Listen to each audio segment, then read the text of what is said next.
It's not right for you to go on like you do.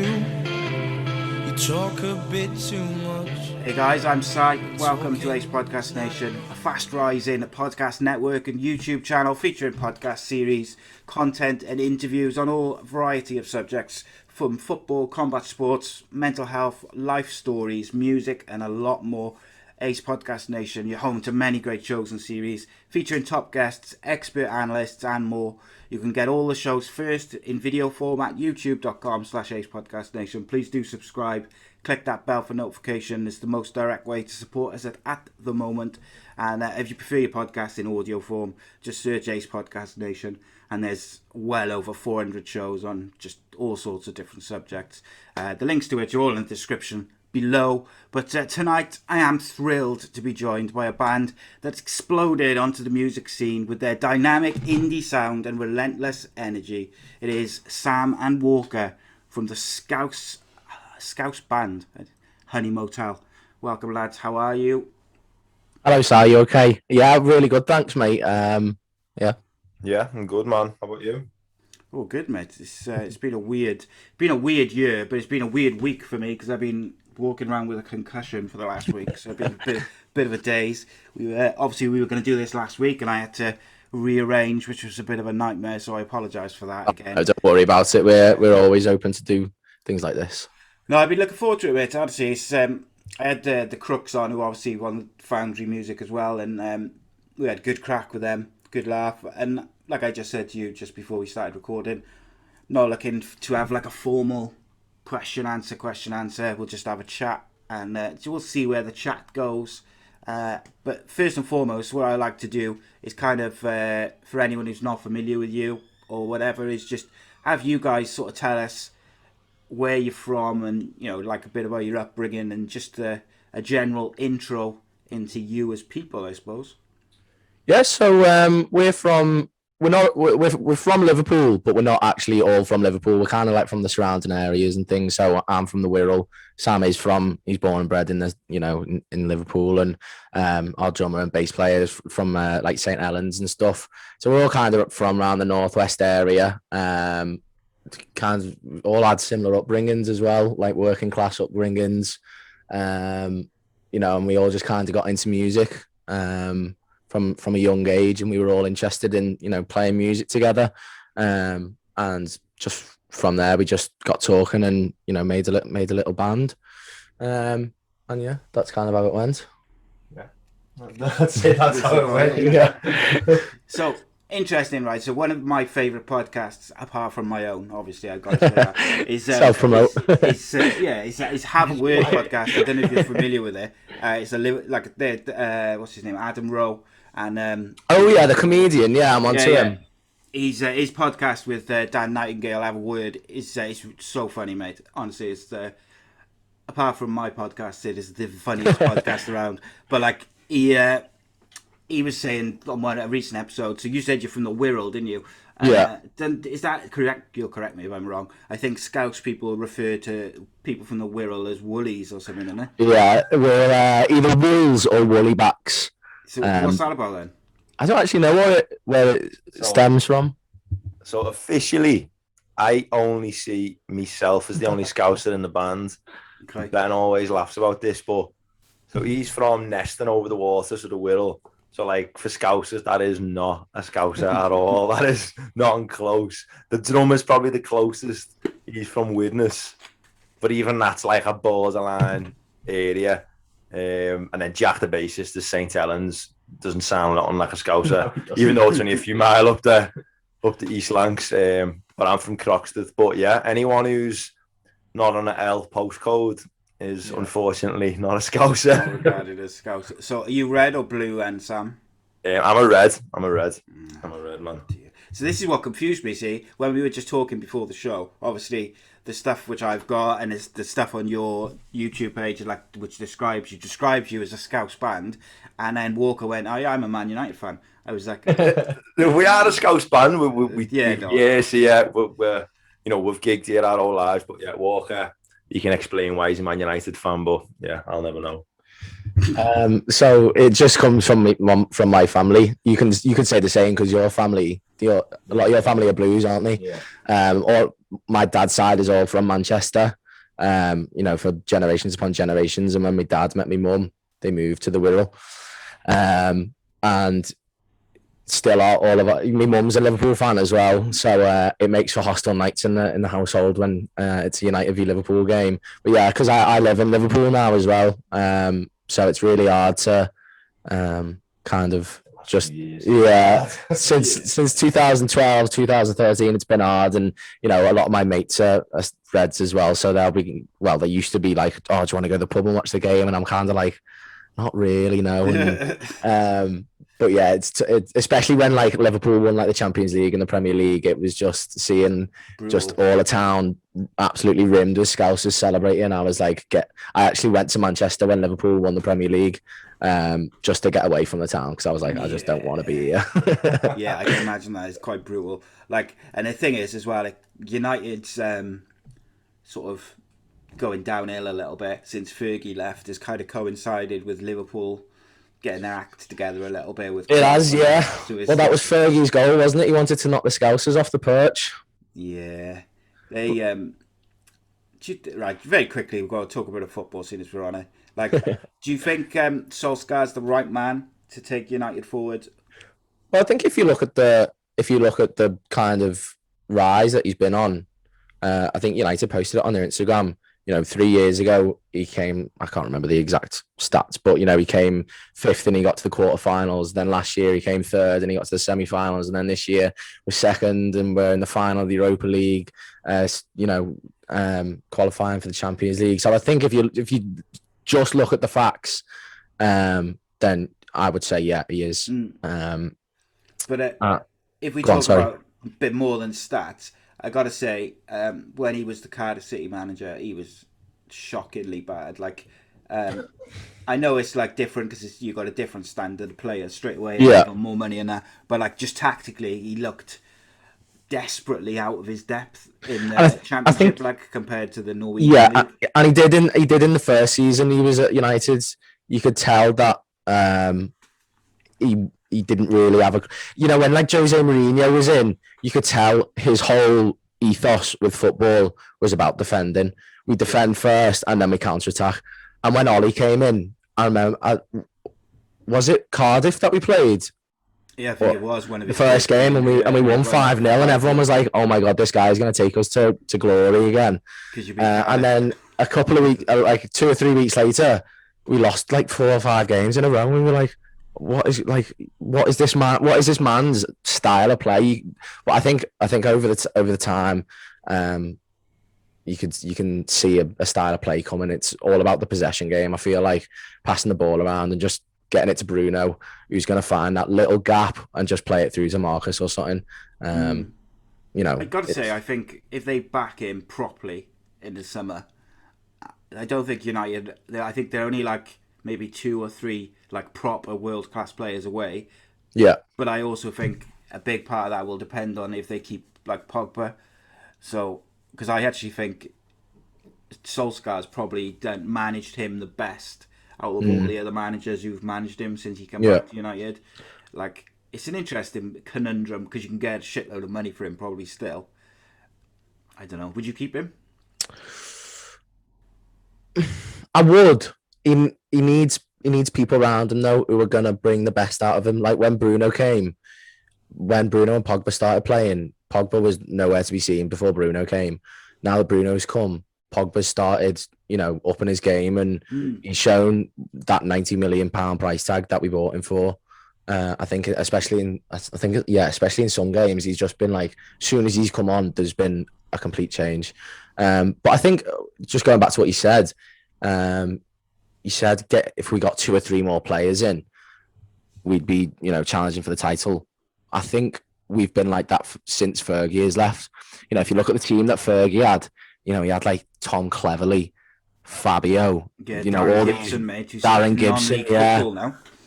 I mean, like, but like when Jose Mourinho was in and we came second, you could have said the same then. We were 2 or 3 world class players away from winning the title, or I don't think Arsenal and Tottenham are that far. I mean, Arsenal and Tottenham this year have had an awful season, but I still think I don't know whether Arteta's right at Arsenal, but I don't think they're far away. Like, people are writing, Arsenal's, fell down the table and they're not a big club anymore. I don't think they're that many players away. Maybe a player exiting United, or maybe 2 more, maybe 5 players.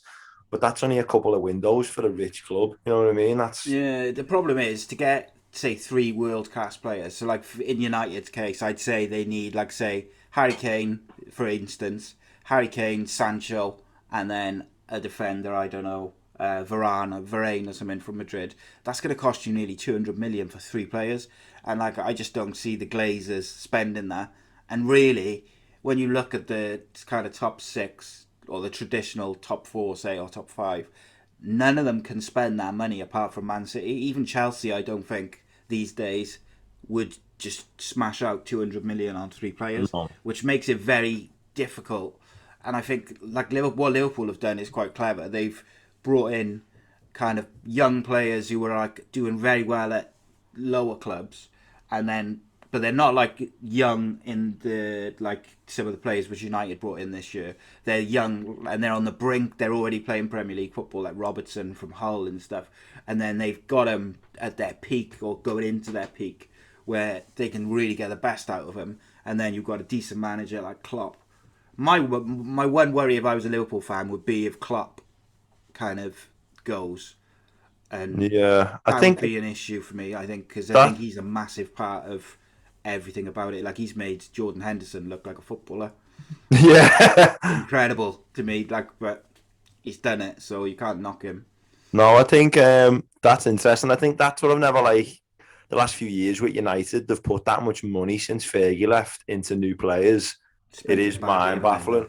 It's mind-boggling how they haven't won another Prem. Like, that's how much money they've spent. But surely at some point you say to yourself, do we just stop buying these players? Like, if you went for Varane now in his late 20s, these ready-made players, because obviously they come. Like, remember Falcao, he come. Di Maria, they come. They're ready-made, but they never fit in. And I think Liverpool's way of doing it has been looking for, like, as you say, an Andy Robbo who, was a good player, but as you say, no one would have really foreseen what was going to, come of him. But I think you're right. I think if Klopp goes, it'd be a big void to fill. You know what I mean? He's such a big character. Yeah, I see people saying Gerrard to take over. Like, I think it's way too early, and I think there'd be so much pressure on him. I know he's done well at Rangers, and he has done really well at Rangers, and I'm not Gerrard's biggest fan by any means, but, like, I think you see what Rangers were a long way behind Celtic before Gerrard came in. Yeah.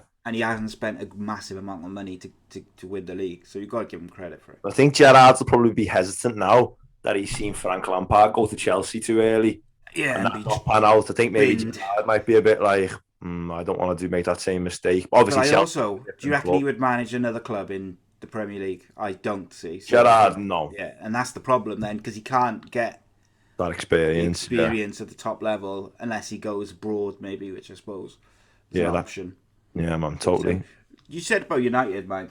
The one thing, like, traditionally, United they've never bought, like, ready-made, like, up until the last few years. Like, they haven't really traditionally gone for, like, players who were already, like, 26, 27. Yeah. Like, they'd always signed, like, Ronaldo, or when they tried to sign Ronaldinho, he was, like, 21 and stuff. They always have tried to go with players who were, exceptional, but have got, like, a sell-on kind of thing with them later down the line. Yeah. Well, I was going to say that just when Sam was talking about buying, like, Andy Robertson and transforming him into a really good player.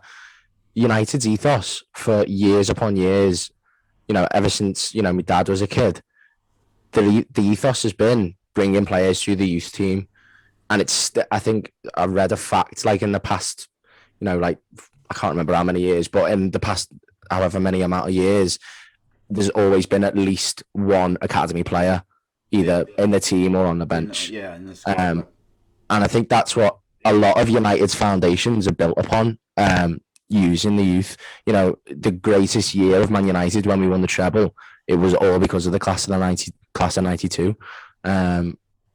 So I think you do have to be Rashford, Greenwood, McTominay, he came through the youth.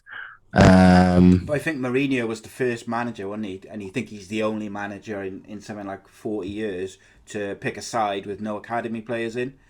And the point I always used to make on the football show was like, I got no problem with you bringing in Jose Mourinho as your manager, because you know what you're going to get. 3 years, the third year he's going to cause mayhem, but he will win you trophies. Yeah.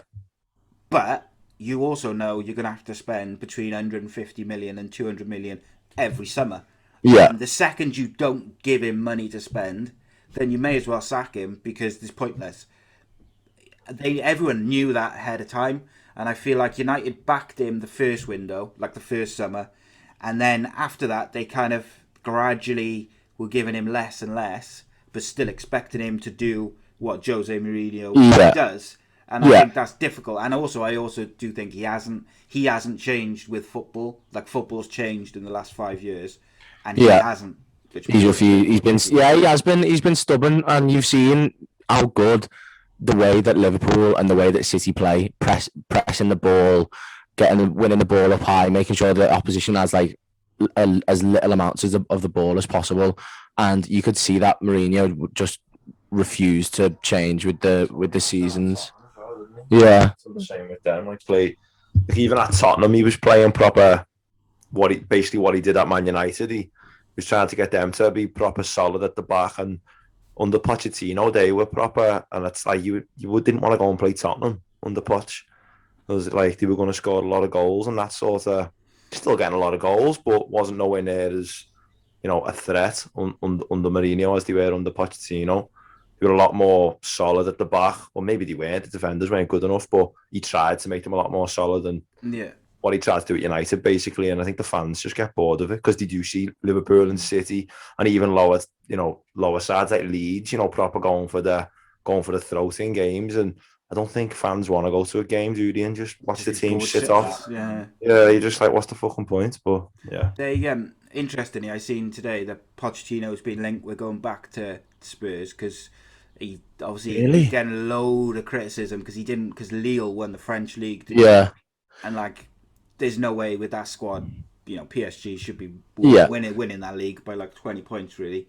So easy. It's a one horse race. A lot of the leagues that aren't the English leagues are very similar to that. Yeah, Spain, it's a 2 horse race. Madrid and Barcelona, but Atletico won this year. France is a 1 horse race the whole time. But that's what. But I saw a funny tweet before. It said, "I'm gonna mess it up now." It said, "You can take the man out of Tottenham, but you can't take the Tottenham out of the man." When about Pochettino, that made me laugh. Be interesting. Harry Kane mate will go for like 150 mil, I reckon. Nearly. Easy, yeah. I think. Well, not only that, the fact he's English as well. Yeah, it's ridiculous. I seen it. So just very lastly on United, because I don't want to bore Sam too much.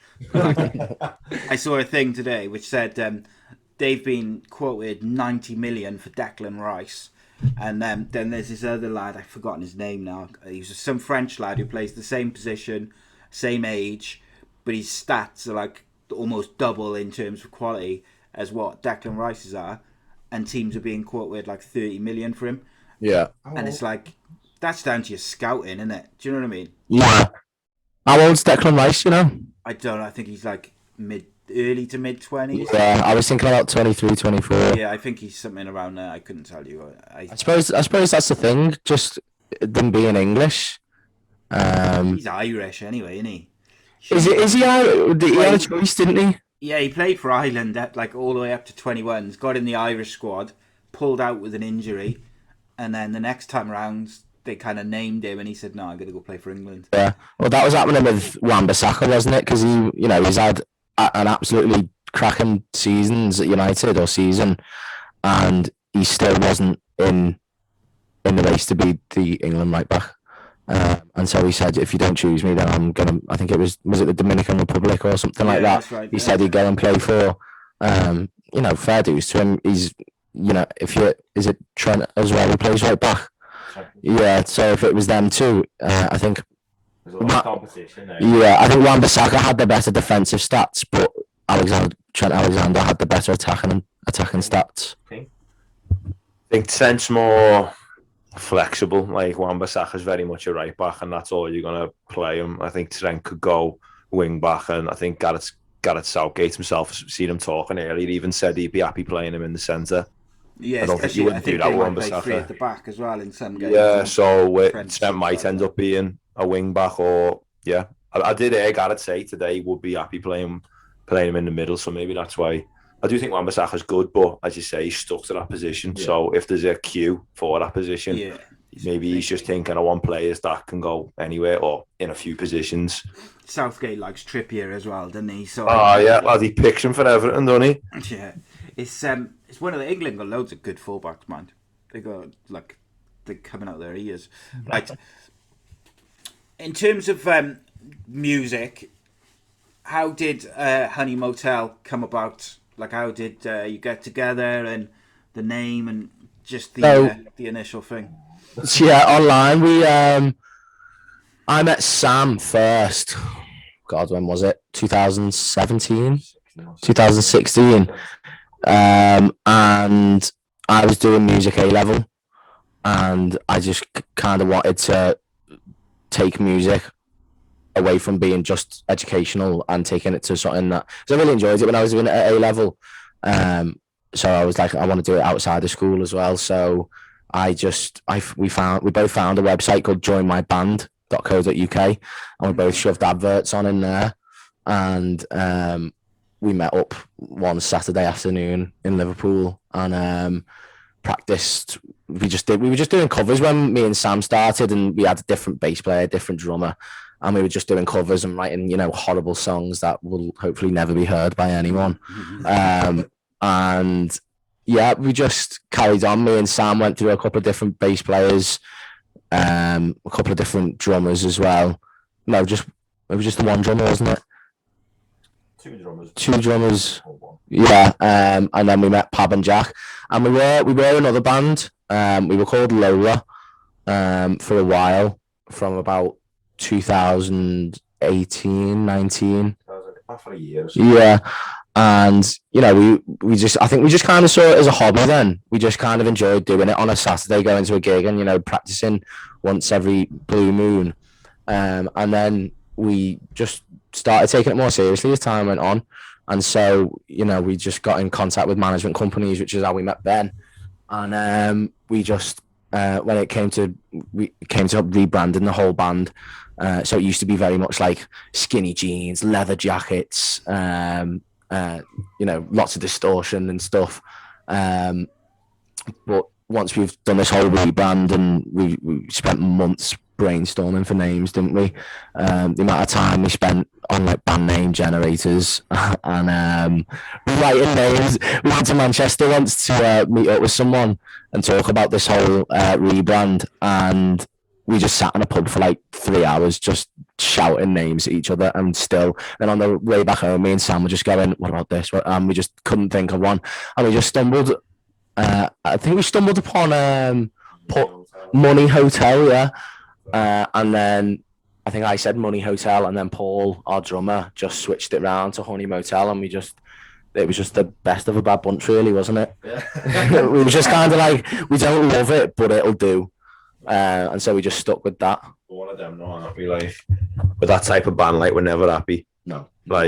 We'll fucking make something, and it'll be yeah, it's all right. And then a couple of days later, someone's going, it's a bit shit, that. And then you're like, fucking hell. Or you're thinking of a piece of artwork or a bit of content or something. One day, everyone's happy with it, yeah, sound. And then fucking you're dreading WhatsApp because someone's just going to message you and go, not feeling that, it's a bit shit. Yeah. And you're just fucking, do we agree on anything? Yeah. It's hard, though. When I was trying to think of a name for the channel, I spent weeks trying to come up with all this different stuff. And then I eventually decided, Ace is the initials of my kids, and we tend to refer to them as that. So I was like, all right, Ace Podcast Network. That sounds all right, doesn't it? And then I went to set it all up, and straight away there was someone else has got that name. I was like, oh. That happened. Well, our first name, a couple of years ago. So before we had management and that, it was Lola. And when we named it, it was just LOLA in capital letters. Lad didn't think about it at To be all. honest, when we thought of that name, we thought that name was boss, didn't we? Yeah, we thought it was That's sick, quite lad. okay. Just a girl's name, but lad, the amount of fucking artists on Spotify called Lola Yeah, that's the with problem. more tunes than us and more listeners. We're back, especially when we first started, and no one could find us. Everyone would be like, "Can't find your tunes, can't find your page." And I was just that was one of the main reasons we were like, we can't stay as this name because no bastard can find us. Well, that's the problem, and especially on Spotify. Like if you're doing music as well, like if people can't find you, that's a massive issue. And I like Lola as well. Lola was actually gonna be I got 3 boys, and I think it was the oldest one, or maybe the middle one, was going to be called Lola if he was a girl. So there you go. Ah, nice, sick. I know what you mean though about like content and stuff. Like sometimes I've done like interviews or shows with some like people, and I thought this is going to bang. This is the one which is going to kind of take me from doing all right to doing proper. Like, and it'll go out, and I'll just be like, oh, it's got like 500 views or whatever, wasn't it? Yeah. And then I've done something with someone who I think, you know, it's going to be really interesting. A couple of the footballers we've had on, they've been proper interesting shows, like, and top lads, but they're not necessarily the most famous footballers we've had on the show. It's weird, like some stuff just seems to flow, just some correlate and bangs, and some just doesn't. Like some people, I don't know. Yeah, I think there don't seem to be like a reason to it either. Yeah, but it's frustrating as fucking. Tell you that, yeah, man. I think I definitely feel that like we've done tunes where I really liked them, and we've either released it or other people don't like it, or we've put it out and it hasn't got that good of a reaction. And then we've put a different single out, which I've been in the back of my head. I hate this song, by the way.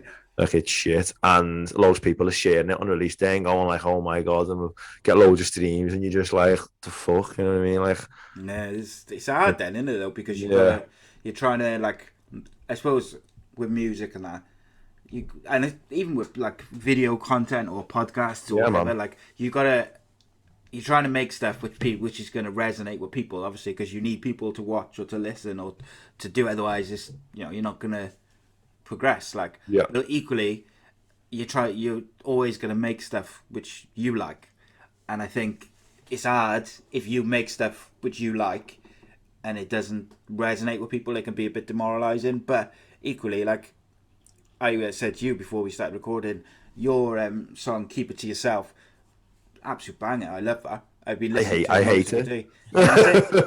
I don't like it, lads. That's the song I don't like. But yeah, as you say, I think it's one of them. You've just got to make what you like in the hope that some things people will like as well, and some things people won't like. But you can only, like as you say, you're a creator. You can only make what you like, and some things will hit, some things won't. It's just one of them, isn't it? Yeah, just gotta keep. I was going to say, there's a band that we know. I'm not going to say the name because, but they had a massive record deal. I think when they signed the record deal, it was one of the biggest offered to an indie artist, and they were forced to make music that they just didn't like. They were forced to make like poppy music, and they just kind of said, you know what, we're not. You know, puppets, you know, they wanted to make their own music. And, you know, they left the label and they've still been smashing it. Still, you know, it's different music to what their label wanted, but like, it's still, from my point of view. Well, I know the band you're talking about. I think they developed the sound and it got them signed and it got them like, you know, a record deal and loads of attention. And I think the label, we know the drummer in this band, the label was like, you know, we want you to carry on with that type of music for the next album. And obviously the natural progression of it, even like your podcast, you make the first 20 shows and then you change bits and you progress it and you evolve, you get a different feel. And they wanted to evolve, and because that first album had sort of hit, the label obviously just see it as dollar signs or pound signs, wherever you're from, and they just wanted to carry on with that style, and good on them. Like, they left and obviously took a hit with money. And just, you know, obviously not earning nowhere near as much, but it's hard. It is hard, though, isn't it? Because, like, I won't say like who, but like, there's been a bit of interest in some of the series which I do for either a radio or whatever, and straight away they're like, oh, we want to change this and we want to change that, And I'm like, yeah, that's fine. You want to change stuff and you want to have a say in what the content is. That's fine. Yeah. But then you got to pay me Yeah. for me to relent, for me to stop doing what I'm doing. And I kind of was at the point. I just kind of said, look, I like what I'm doing. It's growing. People like it. So and the fact that you're showing, you're speaking to me. Yeah. You have seen something. So why do you want to change it? Yeah. Well, the thing is, the reason why we do this, the reason why we're in a band is because first and foremost, we all love to do it. Yeah. We're all really good mates, and we make the music that we want to make. I think if we started making music and then, I don't know, if we ever got signed and a label were like, no, you can't make this music, you've got to make, and we don't enjoy making that type of music, then we'd be like, well, the whole reason why we are in this band is because we enjoy it. If we're not enjoying it, then what's the point in doing it? Absolutely. I think you were hitting the spot when you were saying that. Then you do it the way that you do because you enjoy it that way. If people come in and start asking for change and you stop enjoying what you're doing, it's just like, why are we doing this anymore? Yeah. Like, for me, like, I started doing the podcast and YouTube channel because I had a car accident. My physical health meant I couldn't physically do work. I had to retire basically through ill health, but it was killing my mental health because I was having to watch my missus do stuff with the kids and do stuff for me. So I was like, I've got to do something. And I just come up with, I'm going to just do this. I'm going to speak to people. And I got a few friends from football and mixed martial arts and boxing and stuff. I'll kind of speak to all the people that I know, and then friends of friends, and then I'll just see what happens. And then it just kind of took on a bit of a life of its own. But if someone the football show, for instance, is our most popular show.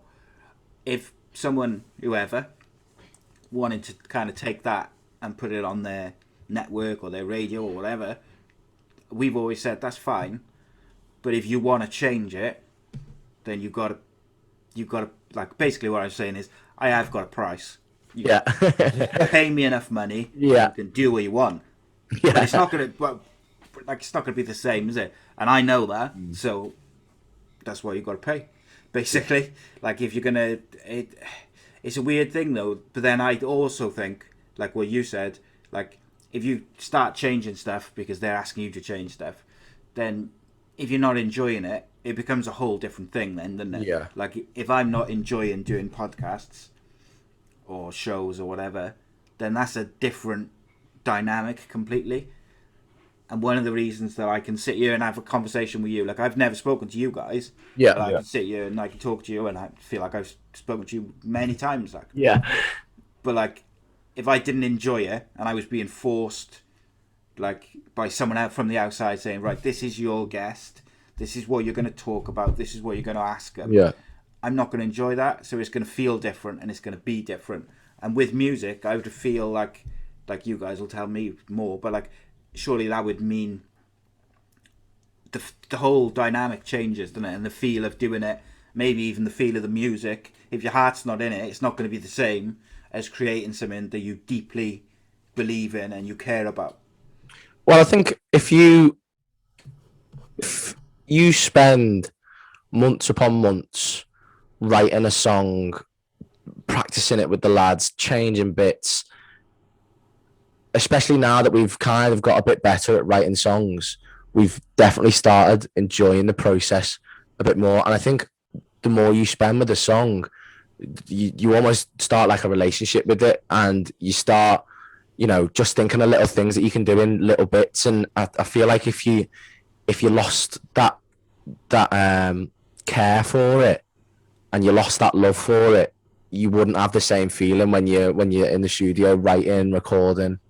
I was gonna say, I think it's just situational, innit? Because you've got to say, for example, if someone come along for us or someone wanted to put your podcast on a network, it's one of them. It's you've got to give some leeway if you want it to progress. But at the same time, I think a lot of people get stuck, especially bands or artists, and that because when a label comes for you or someone offers you something, it's it's shining in front of you. You just want to grab it. And then it's not until they get a year down the line, a year and a half down the line. And I think a lot of people, not all people, some labels are great in that and, you know, look after you. But I'm saying with some networks, I would imagine, but, you know, a lot of them are, for example, you write one song that does really well or you release an album that does really well. They just see you diverting from that recipe, you know, is going to lose them dough, basically. Or, for example, if you had a show that was doing really well and you wanted to maybe start a new show or go a different direction, they just see it as you're just going to burn the money. Like, and I think there is another side to it. Like, if you're a band or whatever, like, if you do have a record label, say, and they say, oh, look, we think that if you go this way, it'll be better for you. Like, it's not always necessarily bad, is it? Like, no. They could, if they've got more experience in the industry, or totally, man. Whatever it may be, like, you know, it might be good advice, it might be good change, but it's like, I suppose the thing I was getting at is like if someone comes in and like wants to change everything, or tell you what you've got to do. I suppose that's when it becomes problematic. No, I have heard stories as well of like labels getting involved or managers. You know, that happened to George Michael, didn't it? With Sony.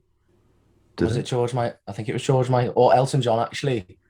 I can't remember who it was, but there was a massive artist and Sony were like, you have to write this type of music. And he just refused to write any music just because that wasn't what he wanted to do. Yeah, I think as he was saying, when any sort of like head honcho gets involved, someone who's like controlling or is the controller of a band or whatever it is. Like our drummer, before he was in our band, was in a different band. I forgot the name of them now. Enderline or something. And he said, basically they got a manager, and after a few months, the manager tried to kick him out. You know, like sort of got together with the lads and was like, you know, we need a new drummer. And it was because Pab didn't suit his style of play, didn't suit how they were, the direction of music they were going. And then Pab found out, because the lads were honest with him and said, listen, he wants to get rid of you. And he just left on his own will and said, fine, Fuse. So he left, and it obviously ran into us, and we're grateful that happened. Like, but because he's a great drummer. But yeah, I think you've just got to, if anyone does get involved in your creative process or in your project, whether it's a business, something like a band, whatever, got to be compromised there. You've got to be compromised, and I think you've just got to trust the person. If you genuinely think they're up to no good, then obviously, you got to fuck them off. That's it. You just got to judge who they are, and if you think they're wholesome people, man, then they're out to help you. And in the long run, help themselves, but that's fine because they're helping you as well. If they're just out to help themselves, then you've also got to prejudge that. If you make a bad decision, you end up in the shit. Yeah, 100%. You just learn from your mistakes, don't you? I suppose, and that's I guess that's one problem with the music industry over the years is, you know, there's plenty of good eggs, you know, like your Alan McGee's and your Rick Witters and people like this who are not only exceptionally talented and stuff, but they've, you know, obviously been involved in massive projects over the years, but they also are trying to bring attention to new bands and help new bands, you know, up and coming even today.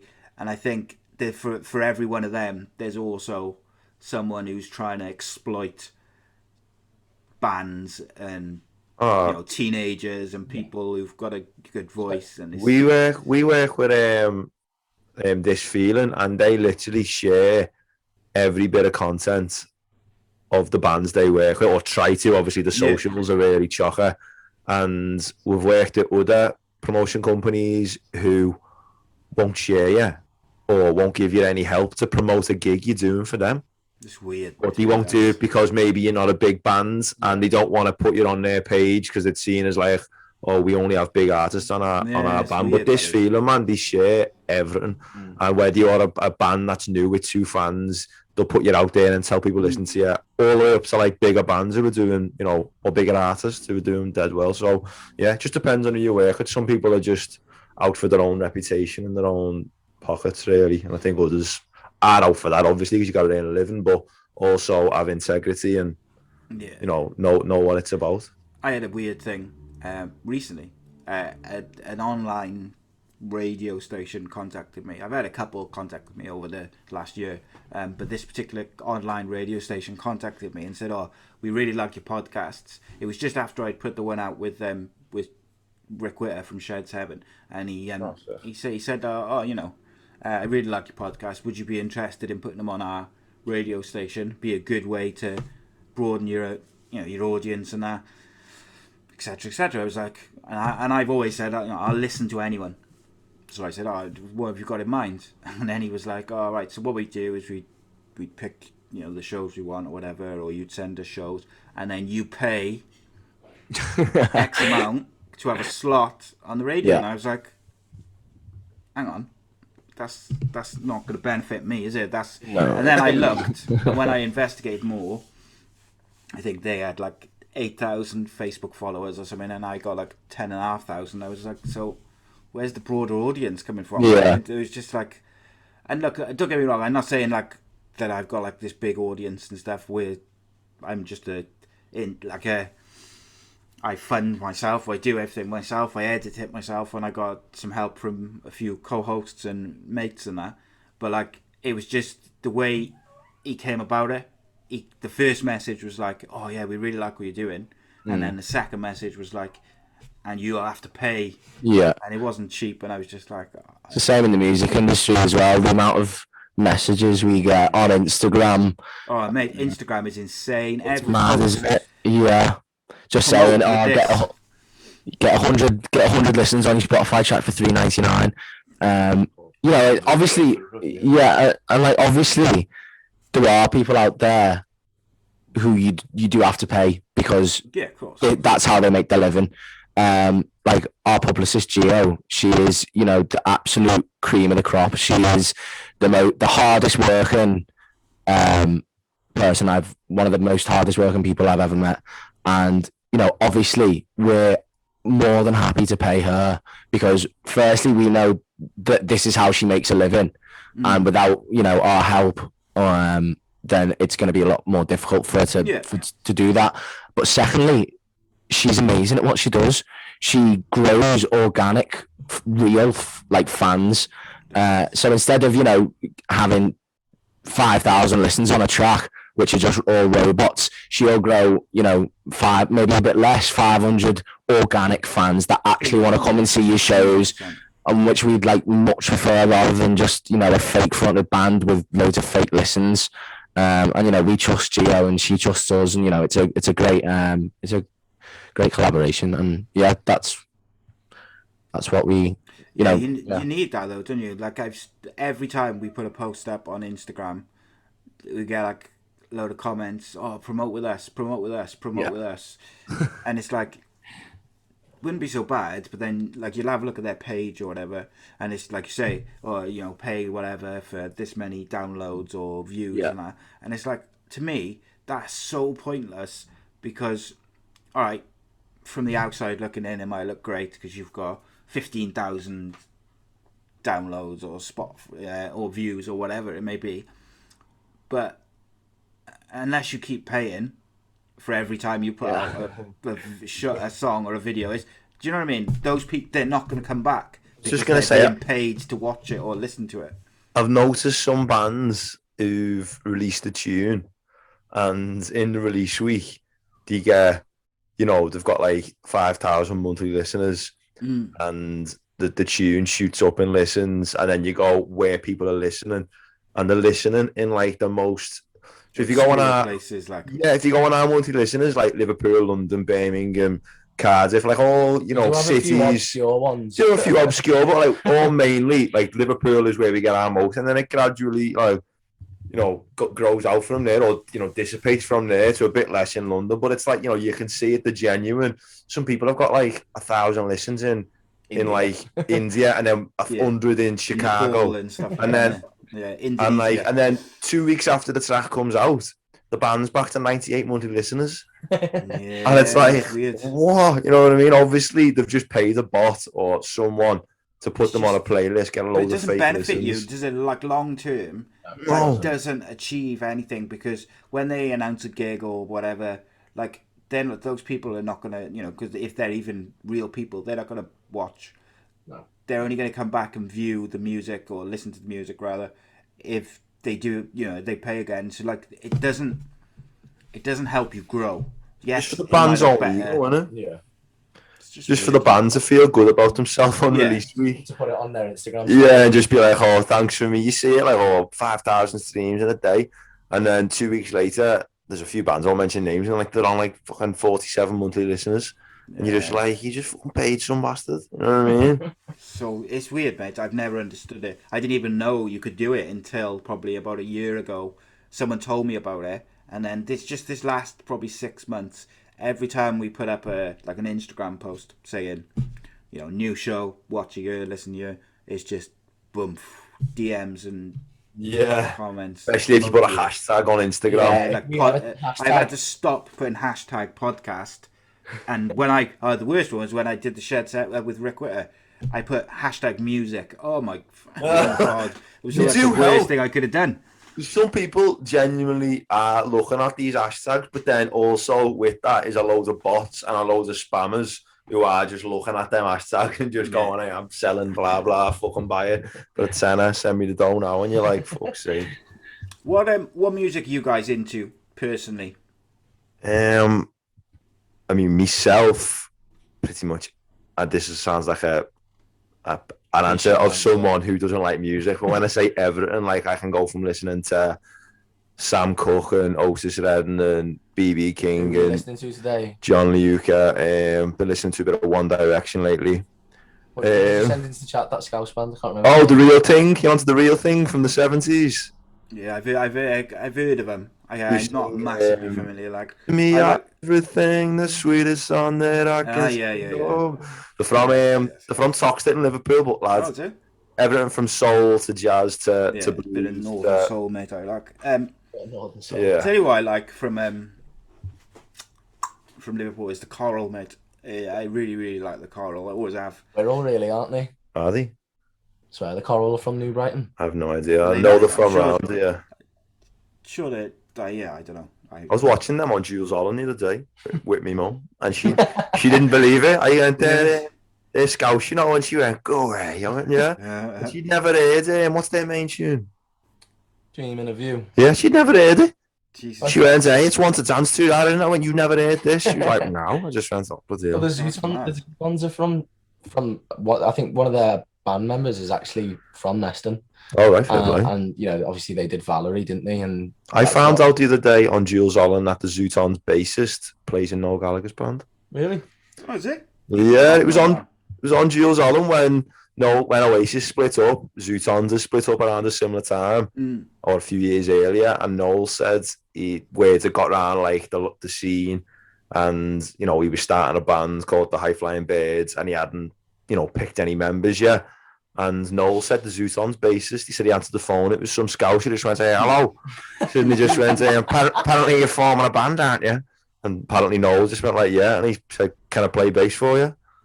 And obviously Noel knew who he was, he had his number saved. Yeah. And Noel said, I just went, okay. He said, and since then, the Zootons bassist, don't know his name, but he's been playing bass for Noel Gallagher for 10 odd years now. Imagine being able just to bell up Noel Gallagher. Just asking him to be in Can I play fucking bass? So, do you like Noel Gallagher's High Flying Birds? I haven't really listened to him personally. I think I listened to one of their tracks and it was a bit of like a dance track. I remember. But yeah, I've never really listened to him. I'm kind of the opposite to Sam. I kind of stay in the lane of indie music. I started out listening to the Arctic Monkeys when I was 14, 15 and just listened to very similar bands since then. And, I still kind of do the same. I have kind of ventured out a little bit. I do listen to different things now and again. I'm very into musicals as well. I did a drama degree. So I listen to a lot of musicals as well. Which is fun. Yeah, Sam can't stand. You can't stand. You like one musical, don't you? Blues Brothers. I like Lion King. Lion King, the musical. Hamilton and that, is it? Yeah, well, I did my dissertation on Hamilton, and that's like I've seen it as well, and it's just my favourite thing ever. So, but I won't go down that rabbit hole because I will talk your head off on that. Well, the thing is, I like when I was a teenager, which obviously is like has a massive impact on like what you're into as you grow up. Like it was like bang into the Britpop area. Like I grew up in the 90s. Like I was a teenager in the 90s, should I say? So like Shed 7 and Oasis and the Roses and stuff was Yeah. And my missus has a go at me now, like, because I'm 40 in November, and I still dress like I'm like in my mid-20s, Adidas trainers and baggy jeans and that. But I can't get out of it. But It must have been a bit of a kick for you then interviewing. Who did you interview from Shed 7? Rick Witter, lead singer. Ah, right. Awesome, must have been. I've done it twice now. Sick. Last year, we did it on the phone because he was just about to go, and they do this thing in December, like a tour called Shed December. They do it every year, and it was not last year because of COVID, but the year before, it was literally like a couple of days before they were leaving for the tour, and he said, "Oh mate, I know I said I'd do it, but I'm kind of rammed. Can we do it on the phone?" And I was like, "Yeah, man," because I was just excited to do it. Yeah. But he said after, like at the end, he was like, "Mate, when you want me to come back on, I'll do one of your other shows or whatever. Just give me a ring," like. And I was like, "Yeah, cool." And I got off the phone. I was like, "Yeah, I'm just gonna give Rick Witter a ring." Must be a bit of, mate, to me. bit of a buzz, like if you were in your teens listening to him and that, and then the thing is, right, you're belling him. Yeah, it's mad, mate. Because the thing is, like, I texted him like a few times, just how's it going, whatever, and we kept in touch. He's like a proper sound guy, like one of the nicest people I've come across, and I messaged him then a couple of months back, and I said, I'm doing this series, My Story, just like, just telling people's life story, like talk about their career, their upbringing, all that sort of stuff as they share stories. And I'm trying to get like a different range of people, like about a rapper on, and footballers and fighters, and just I want to get as many different people from different backgrounds as I can. I said, I really think like you'd be good for it, like, and he was like, "Oh yeah, wicked, let's do it." And I was like, "Yeah, let's do it."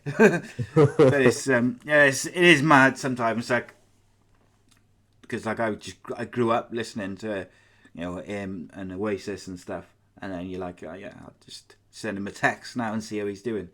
It's a bit weird, but like I say, mate, proper nice guy, like. Class when you hear stories of like people meeting their idols or people have looked up to, and they're not dicks. Yeah, because I've heard a few. There's a saying about that, isn't there? Never meet your idol. Yeah, that's it. But I've heard a few where people have met, certain people, and they've like been proper gutted that they're just assholes, or like being rude to them, or told them no for a photo and that. And I know it's obviously the bigger you get, the harder it is to say yeah to everything. But yeah, I think I know who you're referencing them. Who? Talking about not being able to take photos, when we were like just starting out as a band, we somehow managed to get a support slot with Kele Okereke, who is the lead singer from the Block Party. And we were like, "Oh my god, this is massive," because we knew how big Block Party were, and we were so excited. Oh my god, this is going to be such a good gig. Firstly, we sold more tickets than Kele Okereke did, because it was a solo tour. It wasn't for Block Party. Yeah. And then after the gig had happened, people were coming up to him. There must have only been like 30, 40 people there. 100 people. And people were coming up to him going, there was one woman, I'll always remember this, and she came up to him and said, "Me and my husband met at one of your Block Party gigs at Glastonbury, yeah. And didn't he propose at a Block Party gig as well?" Or he said they met at Glastonbury 2007. Or there was a time Block Party headlined around that year. And was it when Oasis didn't play? It might have been, and apparently they met on that day. We're sitting in the dressing room, and he's like across from us, and these fans come in, and they proper poured their heart out saying, "Me and my husband have been together for the last 15 years because we met at your gig. Can we have something signed?" And he went, "Oh yeah, sure." And then like the girl went to walk with this pen and paper, and his manager went, "Oh no, I'll give it to him." And like he stayed sitting down, didn't you? You get off your seat and go like, "Oh, nice to meet you. Yeah, I'll sign it." He stayed sitting down. His manager took the pen and the paper to him. He signed it and then took it back to the woman. And she just saw she was gutted. She just like proper walked away. And I thought, oh. And the place we were playing at as well, it wasn't a massive gig. It was a place called Studio 2 in Liverpool. Quite a renowned venue. But I think it's 100. Like there was loads. No, it was 150 cap. And there was only one tiny dressing room, and normally you just put all your stuff in there and you sit there before you go on stage. Kelly Okereke was like, no, this is my dressing room. No one else is allowed in it. And it was just like, Or he put a big curtain up. yeah, and like split it in two and left like the tiniest bit in the world for all the other support bands to put all of their cases and all their gear in before they went on, and to go in there before they went on. And it was like, you can tell what kind of what sounds like done to you. Dick, to be fair. I think I've heard a couple of things after we played with him that he isn't the nicest person. Well, do you know what?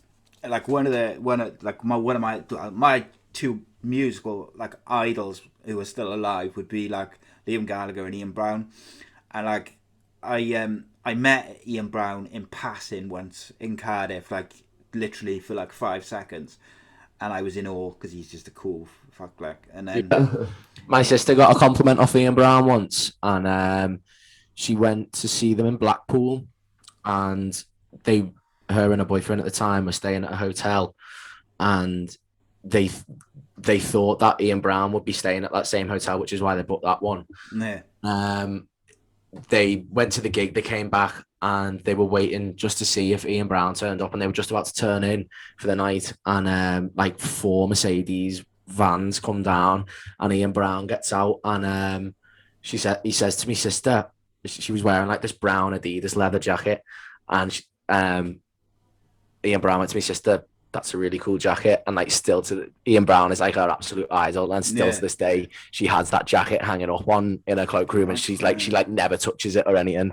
I just thought I'd say that if you were talking about Ian Brown. Yeah, no, Ian Brown, mate. But then I've been watching him on social media the last probably 6 months or so, and I'm like, woof.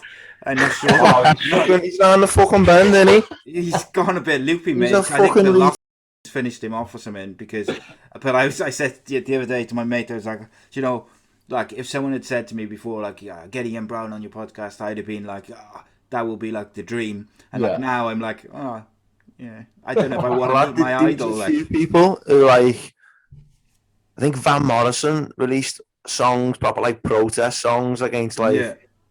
J.K. Rowling's also gone round the bend as well about transphobic. She's been fucking lunatic the last couple of years, haven't she? Yeah, but especially Ian Brown, he was like going on about lockdowns, and then some of his tweets about vaccines and saying that like he wouldn't, and I was just like, one, you have no understanding of epidemiology or fucking healthcare or medicine, so just shut up. You know what I mean? Like you have no grip of it at all. And yeah, you know, you can have your opinion on politics and that, but when it comes to like science, where like if you don't know what you're talking about, you're gonna look like a fool, man. And yeah, he was just blabbing on. But yeah, I'm with you, lads. I remember reading his tweets over the last few months, just thinking like, what the fuck? I think lockdown must have gotten to him. But I spent like hours just watching conspiracy theory documentaries on YouTube, I reckon, and he's just gone a bit thing. But no, I did a lie then, by the way. Like, if someone said, do you want Ian Brown on your podcast, I'd say yeah, straight away. It'll be interesting to see where all of his points of views coming from, wouldn't it? Well, how far he could back up his sources and things. I'd definitely ask him about it. I'd say, what? Why have you gone fucking lunatic on Twitter for the last 6 months? Definitely, cause it'll be some good publicity as well if you could get him to kick off on your podcast or something. Yeah, give him a little nudge, like towards vaccines and stuff. Have you met any other famous? Got any more stories about like meeting famous people, whether football or music, whatever? Like anyone, any good stories? I'm trying to think. Met John Barnes once. I've met John Barnes in a park as well because he lives in Heswell. He is a sound person, yeah. I was at the Lowry Hotel once. Yeah, that's where United team stay, innit? That is what, yeah, and they were playing Chelsea, and I went up, and then all the players came out to go to the team bus, and I went up to the reception desk to ask for a pen and paper to get a signature, and the woman was like, "Is it for a signature?" I'm like 9 years old, wanting to get a signature off me heroes, and I went, "Yeah." And she went, "Oh, I can't give you a pen and paper." Then I was like, looking back at it now, I don't think I'd have the heart to tell a 9-year-old kid that you can't have a pen and paper for a signature off your heroes. Jesus Christ, that's brutal. That is. I know. Yeah. Have you got any stories? I met John Barnes and he was really nice. It was on the first day of uni, and we were walking through town, me and my mate's just like dead cheeky, and just goes like, "Hey, John Barnes," and starts going, "Barnesy." And he went, oh, he's all right, lads. And he went, oh, I'm in a rush. I've got to get to Radio City. He must have been on in that morning. And my mate Bram went, we're starting uni today. And he went, oh, hi. He turned around and went, good luck, shook our hands and got a photo with us. Yeah, so he, you know what I mean? And he was in a rush. He was like walking quick through the city centre. He must have been late for his show. I'm trying to think of else. When I was about 13 or 14, I was on football tour, and we were playing a game or whatever, and then we were watching a Premier League game on a Saturday, and Liverpool were playing Crystal Palace, and I was a mouthy teenager, and I nearly had a fight with Michael Owen. Because I chased him up the corridor and was just calling him a cunt and stuff, and like bumped into him, as he walked past me and stuff. And I don't know, I was idiot kid, but he was only probably 17, 18 himself, because he had just broken into the Liverpool first team or whatever. And I look back at that and I think, fuck, I could have gone badly, couldn't I? It's I like certain people will get a photo with anyone, and I don't know, it's just because I'm a bit shy, but I don't think there's many people who had, even if I really liked them, who I'd go up and bother. I only bothered John Barnes because my mate was with me, and he's cheeky and he just shouted them over. So I was with him. I was like, you all right, Barnesy, and then I don't know if there's anyone. And it's not because I'm like, ooh, I'm too good to say hi to it. It's just I'm a bit of a shy character. I don't think I'd have the guts to go up to someone and go, can I have a photo? The thing is, though, if you don't go up and speak to them or ask for a photo or something, you end up kind of just looking at them. Because you just sort of sat there across the pub or something. That's what's his name, that is. And you go speak to him or ask him for a photo. There was one time, there's a big band in Liverpool called the Night Cafe, and all of us listened to this band, the Night Cafe. They're a signed band. They're really good, really atmospheric, cool music. And we just played a gig, and we'd gone to a little bar, not a little bar, it's quite a big bar. It's called the Baltic Market, and me, Paul, and Jack had left by the time, and Sam and his girlfriend were still at the Baltic Market having a drink, and I'm in bed. And this is 11:30, so we've done the gig, we've had a couple of drinks, we've got home, and all of a sudden 11:30, 12 o'clock, I get a call off Sam, and he's going, lad, the drummer from the Night Cafe is here. And I was like, we'll go and speak to him then. And he was like, nah, I'm not going to speak to him. And he came, he got in his car, came and picked me up, brought me back to the Baltic Market just for me to go over and speak to him, instead of him just going over and speak to him. Yeah, literally, because especially when you first start, we just started, everything seems like the most serious thing in the world. Yeah. If you don't turn up to a gig, or if you meet someone and don't, make yourself known to them, really, nothing come of it. But I was going to him, we could ask for a support slot, and he was going, we'll go and speak to him then. But I was just like, nope, not going over me, lads. Just not in. Don't think it's in Scousers to be that, Yeah. Do you get, have you had anyone ask you for photos and stuff for gigs and that afterwards? Have you ever refused to give someone a photo? No, lads, we're not big enough. Couldn't do that. That started happening just before lockdown. It was a bit of a nice shock to us. Yeah. We started getting... I find it weird. A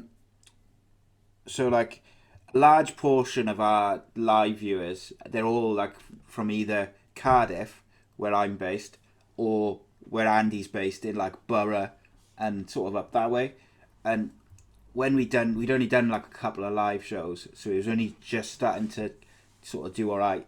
And I was stood in Subway, pre-lockdown, and I was in the queue, and someone tapped me on the shoulder, and I was a bit defensive. I didn't know what was going on. I didn't know if they were going to have a go at me for something or whatever. I sort of turned around and went, right. And he went, oh yeah, you do Andy Campbell football show, don't you, on Ace Podcast Nation? He was like, yeah. And he was like, oh, nice one, mate. He shook my hand and then walked off. I was like, all right, great. Yeah, I didn't quite know what to make of it, and it's weird. I've spoken to him since, because I felt like afterwards, whether he thought I might have been being a dick, but I wasn't. I was just a bit taken aback by it, because it's not something which I expect. I remember the first time it happened to us as well. First time it happened to somebody that ever asked for a picture with me, it absolutely blew my feed off. We were supporting a band called Spin, and me and Jack were just outside, and a girl came over to me and went, "Can I have a picture with you?" And I was just like absolutely blown away. And but then I was like, we've just been playing to like 700-800 people. But then there was a couple of months later, I was just walking down Bold Street in Liverpool, and just another girl just came up to me and went, "Aren't you we were still in our old band then called Lola," and she just came up to me and said, "Aren't you in that band, Lola?" And I was like, "Yeah."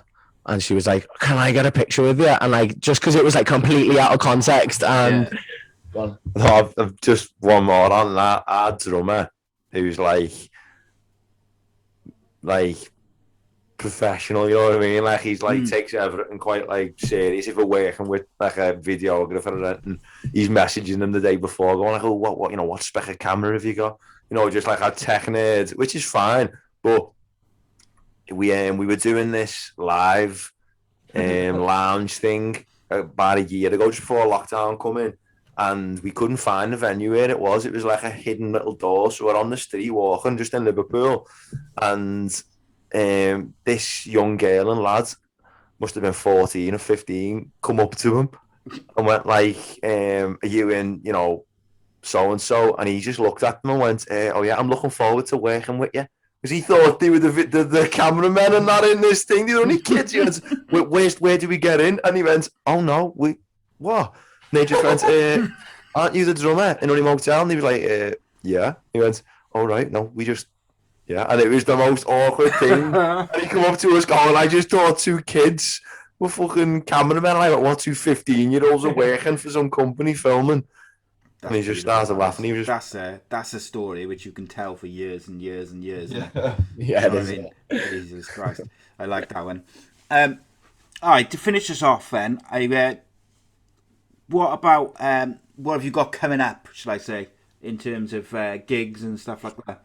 So we've got we're playing a festival in Liverpool on the 7th of August. It's called Fest Evol, with a smashing promotion company called Evol.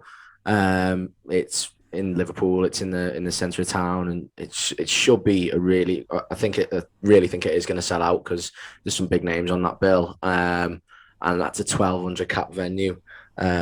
So that's going to be a boss day, and then. So that's on the 7th of August, and then probably won't play anything again up until our headline, which is the 22nd of October. And that's already sold really well. I'm not sure how many tickets we've got, but it's nearly sold out, and that's a 250 cap venue. So I think we're really excited just to get back out playing. New music, say what it is. New music coming out. Yeah, I'm obviously not going to say anything more because I'll probably get shouted at. But yeah, we've just got bags upon content that we're just really coming in the next few months. Yeah, surprises coming, new content coming. Big surprise. Yeah. So yeah, I think for me personally, I'm just really excited just to get back playing because that's the whole reason why I started the band. Yeah. Sam started it for the creative side, like writing the songs, I think. Yeah, and then Sam doesn't like playing live, but yeah, I joined the band because I wanted to play live. Do you get nervous before a live performance? Well, we were talking about this last night at practice, weren't we? Because we were talking about that festival we were playing, and we were saying we think it's more nerve-wracking to play to less people than it is to play to more people. Because I was always taught, because I did drama as a degree, I was always taught for, certain things, look the audience in the eye, try and create a personal connection between you and the audience. And if you're playing to 15, 20 people and you just keep looking at the same people over and over again, you kind of go like, "Oh, who am I meant to look at here now?" But then if you're playing to loads of people and it's just like a sea of heads, then I think personally for me, that's less nerve-wracking. I think it's more nerve-wracking. It's not that it's nerve-wracking for Walker. He deals with it quite well, but I think it's more riding on him live anyway, because I think if I make a mistake or Paul does or Jack does, no one's really looking at us. Yeah. You know what I mean? Because we're just the guitarist, the bassist and the drummer.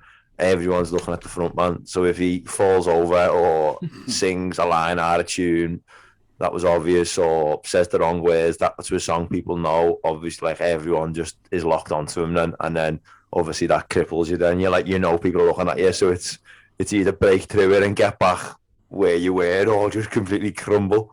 So Pressure. But yeah, I don't like playing live. Still, Why is that then? I don't mind it. Like, it's not that, no, actually that's the wrong way of saying it. I don't not that like I think, oh, I can't be asked going to that gig tomorrow. I like I've had gigs where we've had big crowds watching, those people have been singing, and it does make me happy. That gives me a bit of a buzz. But yeah, I just like writing songs and being in the studio and being in the rehearsal room. Like, the live for me is something that I've got to do. You know what I mean? Like, Yeah.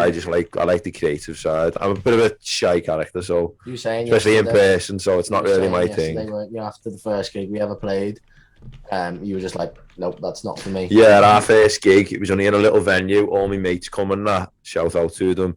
And yeah, I remember just being on stage and shivering and thinking, I won't be doing this again. Jesus. That's Like, mad, this isn't it? this is the last time. I remember thinking, like, in the back of my head, as soon as this 6 songs done, I'm just gonna have to tell these tomorrow. Like, listen, I'm out of here. That crippled me, but yeah, as time went on, it was all right. Yes, you kind of get used to it, I suppose, as well, don't you? Like, it's part and parcel of doing it, and once you've done it a certain amount of times, it becomes second nature. Yeah, I think the first gig back for me personally is going to be nerve-wracking, just because our kind of live rig is very complicated, and we got into the groove of we just started using this special live thing, and we got used to using it, and we were playing a gig every other like 3 weeks, and we were dead comfortable with it. And now that we've got a gig coming round, our drummer tried setting all this live thing up again, and just forgotten how to do it. And I think the same is going to happen to me. I'm going to be like, what plugs into where? I've forgotten all of this stuff. Yeah, it's been quite a long time though, hasn't it, without doing it, and I'm sure once you kind of get out there in front of the fans and people and stuff, it's it'll be all right then, won't it? But last time we played was December of 2019. It's a long time, isn't it? 2 years since, just over a year and a half since we last played. That's mad, isn't it? Oh. It's been a strange time. Like, what's it been like in COVID times? Like, as a band, obviously you haven't been able to play gigs. How have you kept yourself going and busy? I think for us, COVID hasn't. I think for a lot of bands, COVID has affected them badly. Not just bands; it's obviously affected the whole world really badly. But for us, we took COVID as the time to change from our old band to our new band. Yeah. So before lockdown, we were still Lola. And then as soon as lockdown hit, we started the whole process of changing the band. So, we were able to demo more songs. We were able to write more songs. We were able to plan out every single thing that we were going to do with this band change. I think if COVID never hit, we might not be under Foundry now, or that mightn't have fell into place, because we had plans to play festivals and that in 2020, and then the plan was towards the end of 2020 dump the band and take it serious and go forward with a new name, and the casual nature of it and make it a proper thing online presence and all that. So I think COVID gave us a lot of time to plan it, and we changed. And then literally a few months later, Ben got involved and found it, and they wanted to get us on their management. So I think maybe if we didn't do it when we did it, which was only possible because of COVID, we might not have found management and took the next step. Maybe we would have still been stuck. Effect, isn't it? If it didn't happen, I don't know. Obviously, I wish it didn't happen because of the effect it's had on people's livelihoods and mental health and people dying genuinely. So obviously, I wish it never happened. But a slight selfish part of me is a little bit, pulling good from the negative, you could say. Yeah, I mean, I gotta be honest. It's the same for me, and like the guys I do shows with. Like what I found particularly is because there's been a lockdown and because people were at home, I was able to get a lot of people on.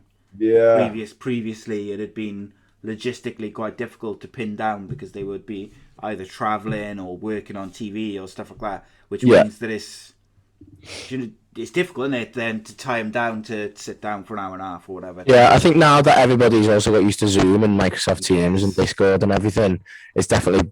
I think it's gonna be something that is going to be a lot more. I think what COVID has proven is that you don't need to go into an office to do a job.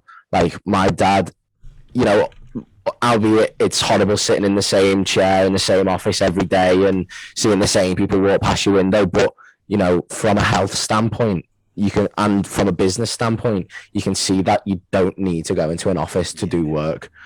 So I think COVID have changed the course of the way a lot of people work for the foreseeable future. Yeah, I think it's one of them. It's what people want in it, but I can see how it's worked, boss, for you, because I think a lot of people, especially like older artists and footballers, wouldn't even know how to use a computer. They considered it, mate. Oh yeah, they'd just be like, "Oh, I'm not getting on a webcam to someone. I'll go to a radio station, or I'll turn up to someone's podcast studio, but I'm not going online. You know, screw that." Yeah. But they've had to stay. Maybe they just wanted to not be bored and thought, "I do want to do something." And you've offered that podcast, and like that's something for me to look forward to or think about for the next week until it comes. So I can definitely see how it's worked for you. But I coached a couple of 65-year-old ex-footballers through using technology, which was fun. But like they were eager to do it. They just did not have a clue how to do it.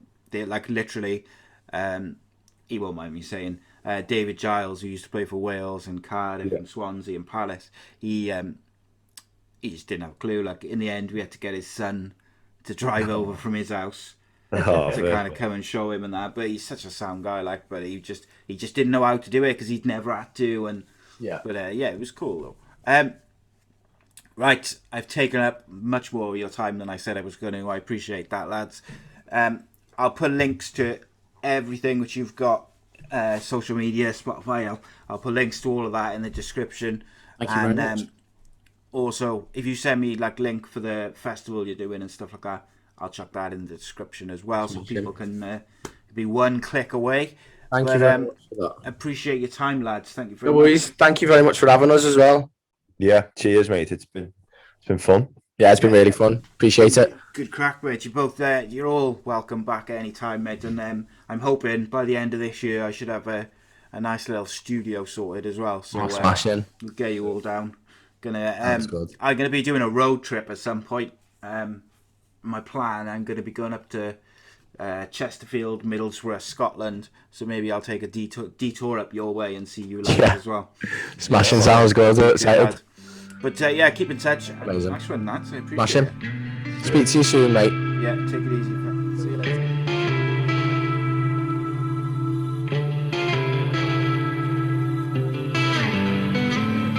It's not right for you to go on like you do. You talk a bit too much, and talking's not enough. It's not right for me to satisfy your